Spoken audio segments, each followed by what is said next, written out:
In today's video, I'm going to teach you how to add Hostinger email to Outlook. If you find this useful, consider subscribing and liking the video.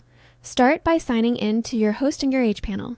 This is where all the settings for your domain and mailbox live, so make sure you use the account that manages the domain and the email you want to add.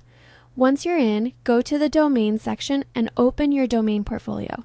From there, click Manage for the domain tied to your email. Next, open the DNS or name servers area for that domain. Locate the name server and DNS records you need to use with your mail setup. It's a good idea to copy or note the incoming and outgoing mail server names shown here, since you'll use them in Outlook.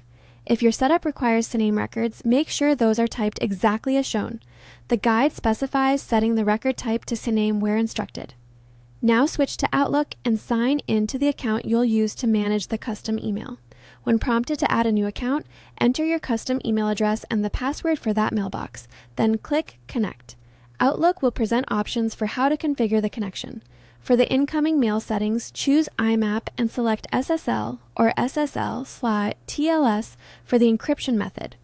For the outgoing server, the guide suggests leaving the SMTP encryption option to none, while ensuring the option to require logon using secure password authentication is enabled where applicable. Confirm those choices and click Connect.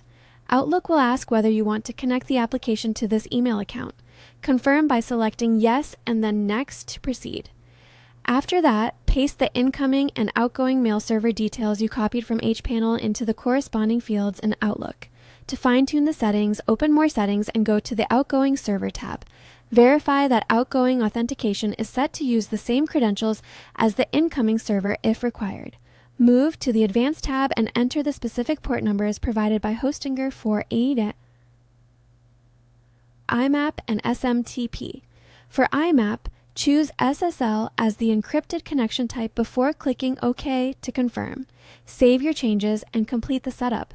Finally, double-check that any necessary DNS records, including the Syname entries mentioned earlier, are correctly added in hPanel. It can take up to 10 minutes for the mail client and DNS to fully link. If you run into trouble, restart Outlook, recheck the server names and ports, and confirm DNS propagation. Once everything is synced, send a test email to verify